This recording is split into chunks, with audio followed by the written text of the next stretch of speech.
For decades, our country has lived through the greatest jobs theft in the history of the world. You people know it better than anybody in Pennsylvania. Our factories were shuttered, our steel mills closed down, and our jobs were stolen away and shipped far away to other countries, some of which you've never even heard of.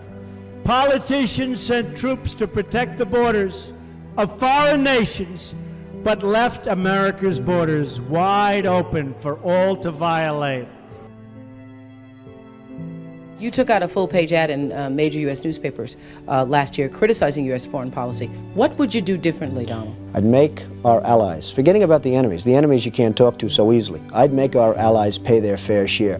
We're a debtor nation. Something's going to happen over the next number of years with this country, because you can't keep going on losing $200 billion, and yet we let Japan come in and dump everything right into our markets and everything. It's not free trade. If you ever go to Japan right now and try to sell something, forget about it, Oprah. Just forget about it. It's almost impossible. They don't have laws against it. They just make it impossible. They come over here, they sell their cars, their VCRs, they knock the hell out of our companies. And hey, I have tremendous respect for the Japanese people. I mean, you can respect somebody that's beating the hell out of you, but they are beating the hell out of this country. Kuwait, they live like kings. The poorest person in Kuwait, they live like kings.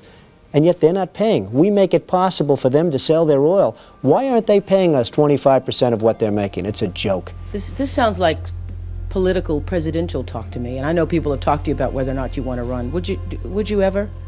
Probably not, but I do get tired of seeing the country ripped off. Why would you not? I just don't think I really have the inclination to do it. I love what I'm doing. I really like it. Also, it doesn't pay as well. No, it doesn't. But, you know, I just probably wouldn't do it, Oprah. I probably wouldn't, but I do get tired of seeing what's happening with this country. And if it got so bad, I would never want to rule it out totally, because I really am tired of seeing what's happening with this country, how we're really making other people live like kings, and we're not.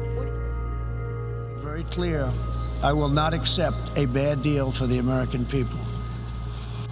Not only has China declined to adopt promised reforms, it has embraced an economic model dependent on massive market barriers, heavy state subsidies, currency manipulation, product dumping, forced technology transfers, and the theft of intellectual property, and also trade secrets on a grand scale.